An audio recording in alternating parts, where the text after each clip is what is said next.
Señales y sistemas, unidad número 1. En este video vamos a tratar el tema de sistemas. Nuevamente partiendo de la definición del profesor Hykins, un sistema es una colección de uno o más objetos que es lo que va a hacer es transformar una o más señales produciendo nuevas señales en función de una meta específica bajo la hipótesis que nosotros estemos diseñando el sistema o si es un sistema que existe en función de cómo fue o cuál es su propósito inicial. Resumiendo gráficamente la definición, para el caso continuo vamos a tener una señal de entrada o señales de entrada que van a ser transformadas en nuevas señales en un bloque, que es lo que se conoce como sistema y a lo que hace referencia Hykins con el concepto de colección de uno o más objetos. Si no tenemos ninguna concepción de cómo es el sistema, podemos representarlo de esta forma. Una señal I de t como resultado de una transformación de la señal X de t. Como ejemplos de sistemas tenemos la suspensión de un automóvil. Si analizamos su modelo a partir de masa, resorte y amortiguador, vamos a tener que ver, vemos acá que eh, una posible entrada del sistema es la fuerza que se aplica sobre el automóvil sobre la masa, y una posible salida es la altura respecto del tiempo, ¿sí? Esa, esa relación entre la salida analizada, el desplazamiento de la masa y esta señal de entrada o fuerza de entrada van a cumplir determinada ley, una ley no establecida por nosotros, sino una ley natural en este caso, dada por la segunda ley de Newton, si no recuerdo mal, y esa ley va a establecer lo que nosotros llamamos como dinámica del sistema o la forma en la que va a evolucionar esta señal z de t respecto de una posible entrada f de t.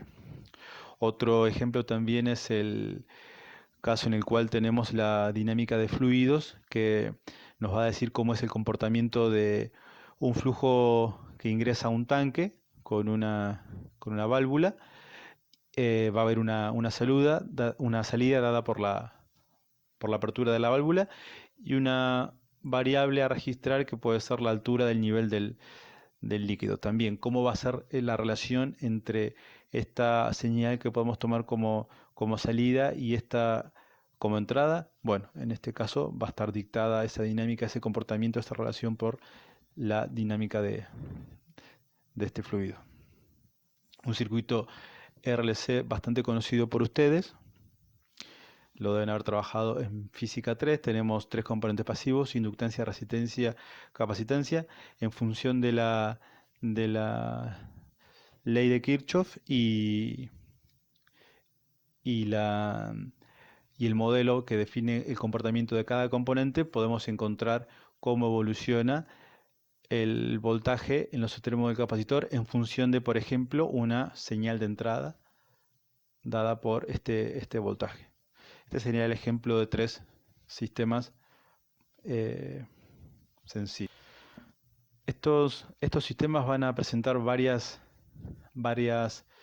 configuraciones entre sí. Se pueden conectar en cascada, es decir, uno después del otro, una conexión en paralelo, donde una señal de entrada inyecta, uh, inyecta simultáneamente a dos sistemas y me quedo con la suma de las salidas, o una conexión realimentada donde se toma una observación o se analiza el comportamiento de la salida y se reinyecta para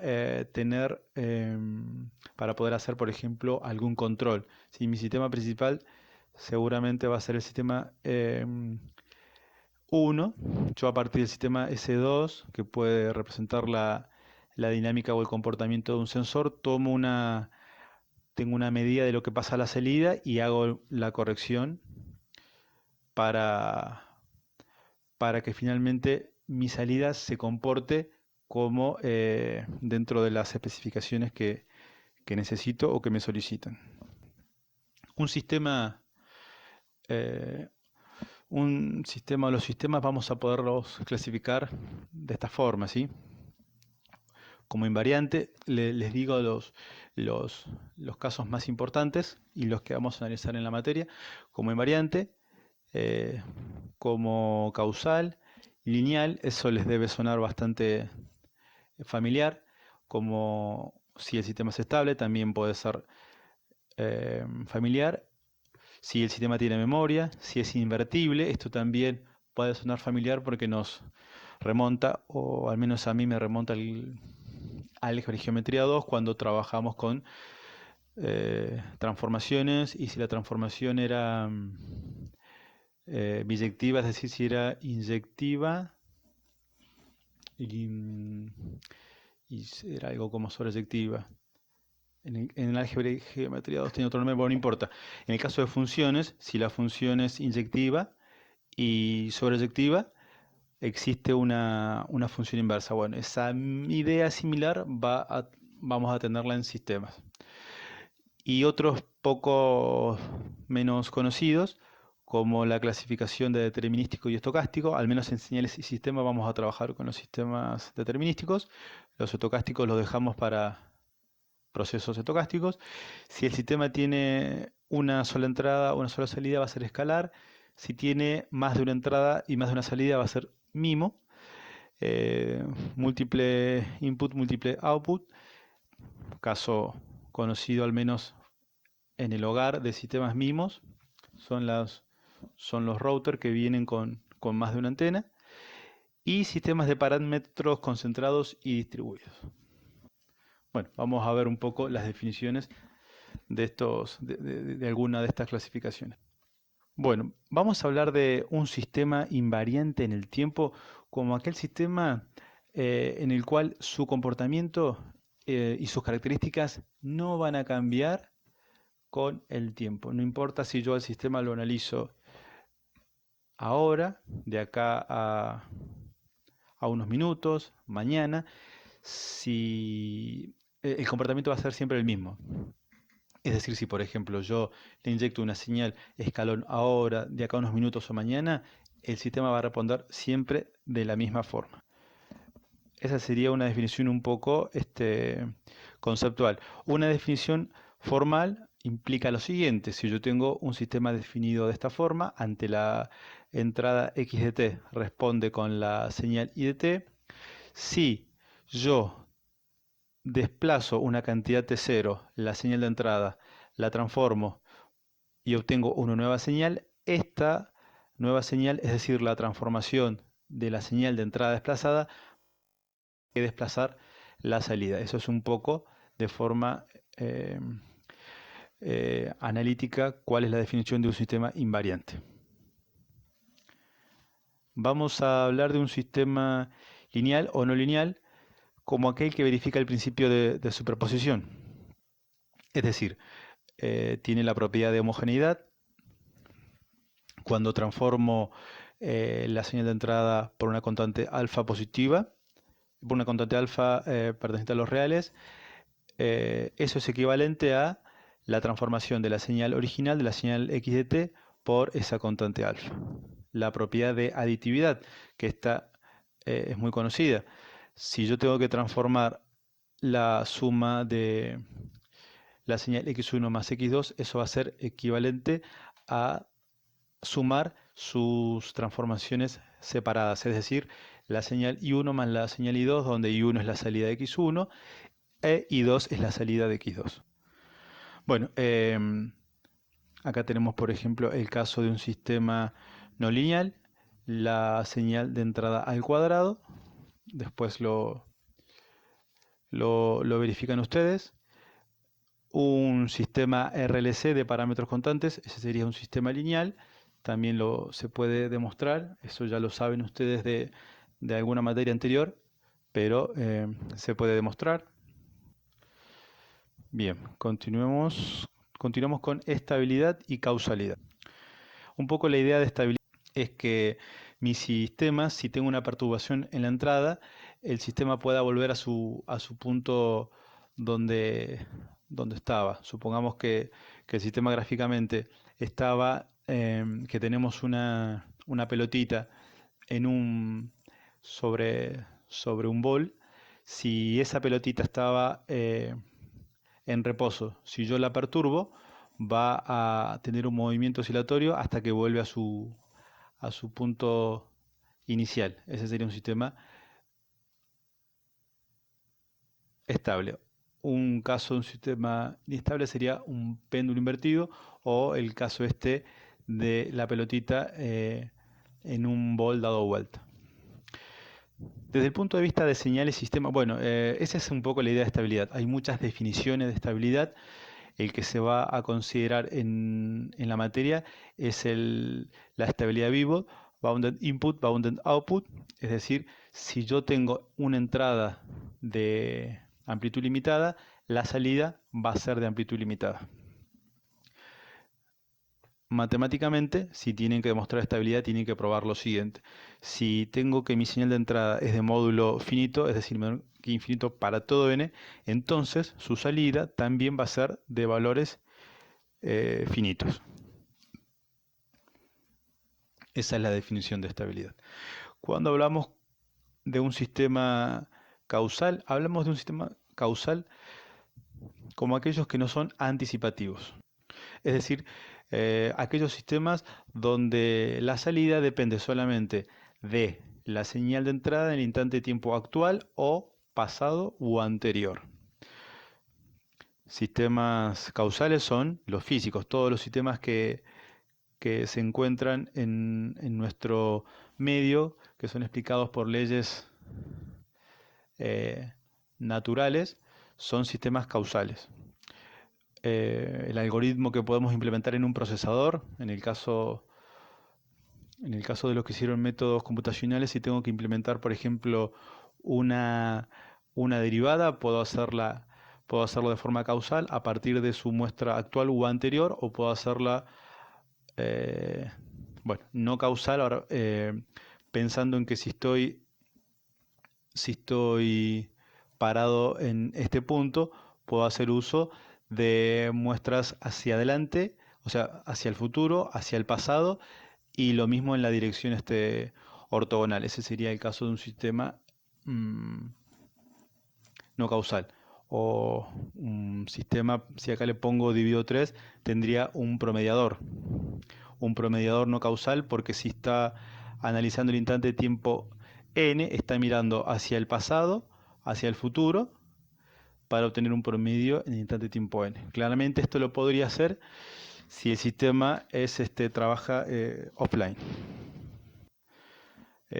Bueno, después tenemos otra clasificación que son los sistemas sin memoria. Un sistema se dice que no tiene memoria si la salida en el instante de tiempo n solamente depende de la entrada en el mismo instante de tiempo. Es decir, eh,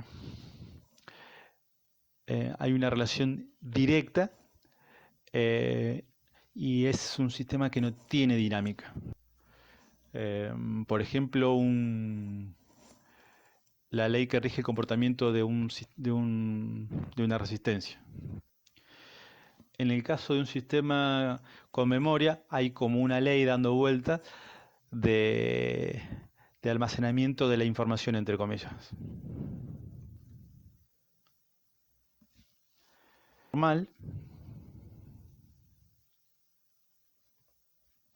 de manera informal, vamos a hablar de un sistema invertible como aquel que puede reconstruirse unívocamente a partir de la salida. Es decir, hay una única forma de volver a partir de la señal de entrada. Un poco más formalmente, si esta es mi salida de t a partir de la entrada x de t, y un poco el camino de x de t a y de t está dado por el operador t, por esta transformación, existe un único sistema, que vamos a llamarlo t a la menos 1, Si existe este sistema T a la menos 1 tal que cuando yo lo aplico a la señal I de t me devuelve X de t, entonces ese sistema es invertible. El sistema T, el sistema dado por el operador T va a ser invertible. ¿Y cuál va a ser el sistema inverso? Este sistema T a la menos 1. Un caso sencillo. Un caso sencillo puede ser este. Un sistema donde al no tener memoria, un sistema sin memoria, se me facilita bastante buscar el inverso. Si yo tengo que la salida es un medio dividido x de t, fácilmente yo puedo ver que si despejo x de t, bueno, acá está mal, ¿no? Acá es 2. Donde si yo despejo acá x de t,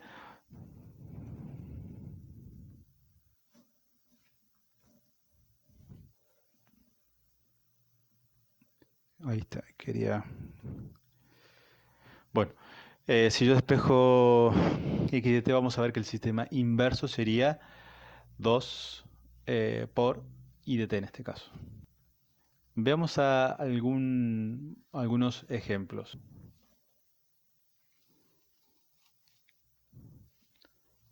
Veamos si este acumulador es estable.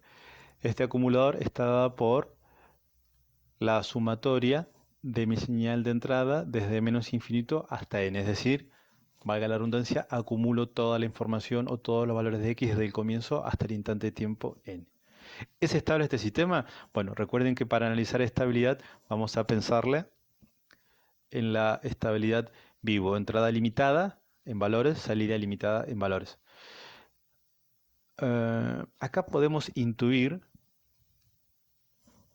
que el sistema no va a ser estable. ¿Por qué?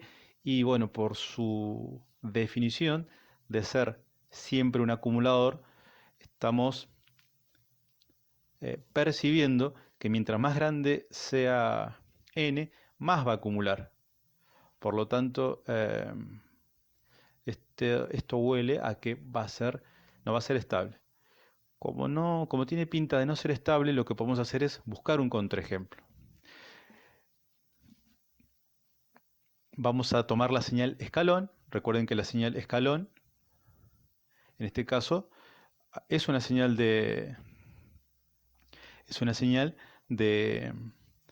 valores limitados. Entonces, la puedo usar para ver el comportamiento de este acumulador.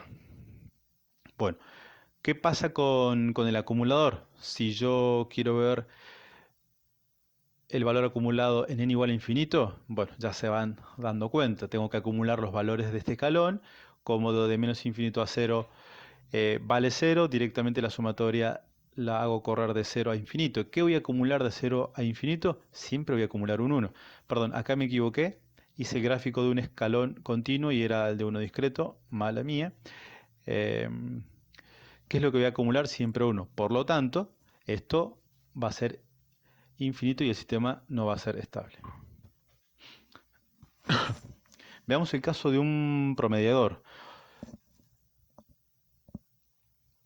Un promediador que lo que hace es lo siguiente.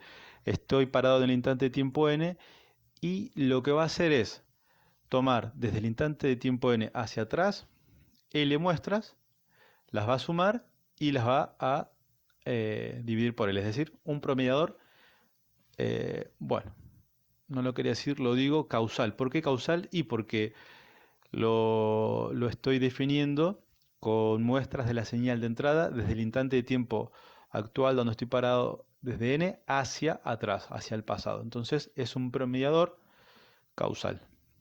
Si le agregara una muestra hacia adelante o si fuera hasta xn más 1, por ejemplo, sería un promediador anticausal. ¿Es lineal?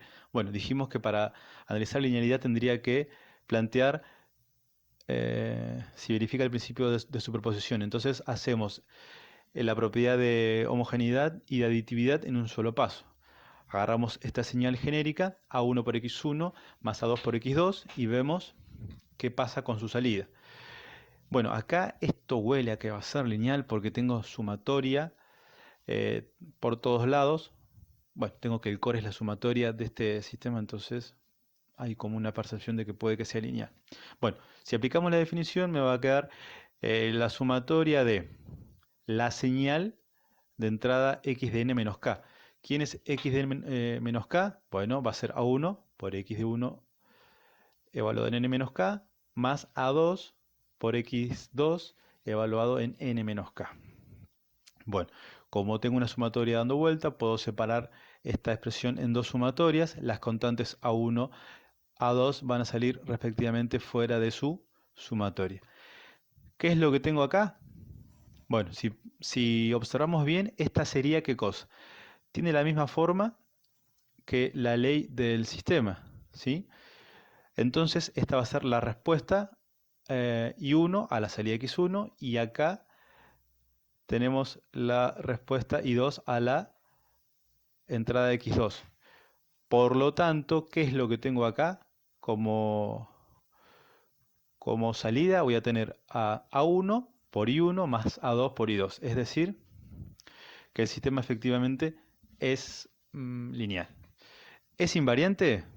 Bueno, para analizar invariancia lo que tengo que ver es qué es lo que pasa con el sistema cuando desplazo la entrada, cuando tengo mi entrada desplazada una cantidad de m unidades. Bueno, siempre recurrimos a la forma o a la ley del sistema. En este caso, si tengo el promediador, recurro a su definición y voy a tener que introducir el desplazamiento de la señal de entrada de m unidades acá, ¿sí? Bueno, y claramente acá, si analizo esta nueva expresión, podemos ver que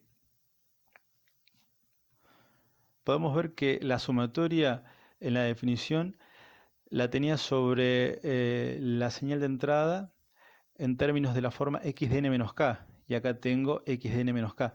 Por lo tanto, voy a tener que la salida también va a tener esa forma. Va a tener un desplazamiento de m unidades y eso me indica que el sistema va a ser invariante. ¿Por qué? Y porque la respuesta del sistema a la entrada desplazada m veces es lo mismo que agarrar la salida original, si se quiere, la salida original y desplazarla m veces. Esa es la definición de invariancia, ¿sí? Si yo voy a instanciar el sistema hoy, de acá a unos minutos, a la noche o mañana, no tengo que volver a hacer un ensayo. Ya sé cuál es el comportamiento del sistema. Esa es la propiedad de invariancia. No importa en qué momento, cuál sea mi m de aplicación de la señal de entrada. ¿El promediador es estable? Bueno, veamos.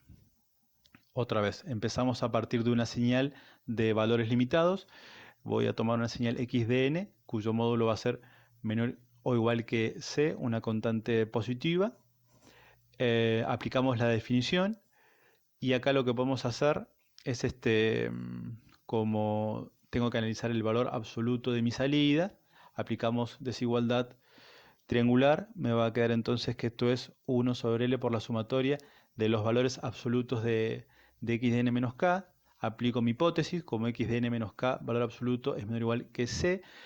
Esos valores van a estar acotados por c. Y como voy a tener una sumatoria de L términos, donde cada uno de ellos es c, finalmente queda acotado como C la salida y el sistema es estable. Y si lo pensamos un poco, no es una idea alocada, porque el promediador lo que va a hacer es, valga la redundancia, tener un valor promedio de los valores en la entrada. Si la entrada es de valores limitados, ¿por qué no a la salida? Quedaría definir causalidad. Bueno, ya lo charlamos, es cuestión de contarlo o escribirlo. Sistemas variantes o invariantes en el tiempo. Si por ejemplo tengo el sistema dado por n por x de n, el sistema es invariante. Bueno, acá en este caso, nuevamente, hay que aplicar la definición puede haber alguna intuición de que esto no tiene un aroma a invariante, porque acá el tiempo está influyendo directamente, hay una dependencia directa con el tiempo, así que esto al menos huele mal. Entonces se puede buscar un contraejemplo, o si no, eh, ya que estamos, hacemos un análisis general de la situación. Recurriendo a la definición, lo que habría que definir, o sí, definir bien digo, es si tengo, si llamo a mi salida I1DN como la respuesta del sistema a X1DN, es decir, a n por X1, ¿qué es lo que tendría que cumplir? Para que sea invariante tendría que cumplir que si hay una nueva señal X2, que no es más que X1 desplazada m unidades,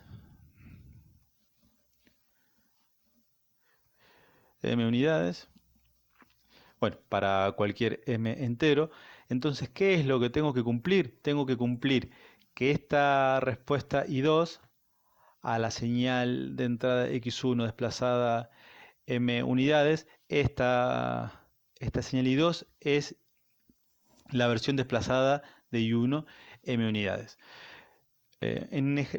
¿Por qué parece que lo hago un poco rebuscado respecto del caso anterior? Cuando está un poco en la idea de que el, de que el sistema puede ser invariante, para no perdernos en el análisis conviene ser metódico. Entonces por eso acá soy un poco más riguroso, defino una I1 para después no complicarme, como la señal original o la respuesta a la entrada X1, y después aclaro bien que va a haber una señal X2, que no es más que la entrada desplazada, y lo que me importa ver la salida a la entrada desplazada tiene que ser igual que la entrada original desplazada, ¿sí? Parece de a ratos un trabalengua, pero no. Bueno, después de haber definido bien qué es lo que quiero hacer, vamos entonces a ver qué pasa. Obtención de la versión desplazada de la salida. Bueno, si ya tengo la respuesta I1, que era n por X1 de n, ¿cuál va a ser la salida desplazada? No más que n menos m por X1 de n menos m. Como segundo paso, lo que voy a hacer es calcular la salida I2, es decir, la salida a la entrada X2. Disculpen. ¿Quién va a ser la salida a la entrada de esta X2? Bueno, es la salida a X1 de n menos m. Entonces, la señal es X1. Si estoy en el instante de tiempo n, la respuesta va a ser n por esa entrada X1 de n menos m. Bueno, en realidad acá pensé que faltaba el subíndice 1, pero es lo mismo porque en la transparencia anterior habíamos definido X1 como indirectamente X1 como XDN. Solamente que hicimos la aclaración de una señal X1 para que se vea bien el contraste al momento de hacer el análisis de invariancia. Bueno, ¿cómo cerramos esto? Si miramos el resultado de la salida desplazada respecto del segundo resultado, que es la salida a la entrada desplazada, vemos que se parecen, pero no son iguales. Por lo tanto, el sistema este no es invariante.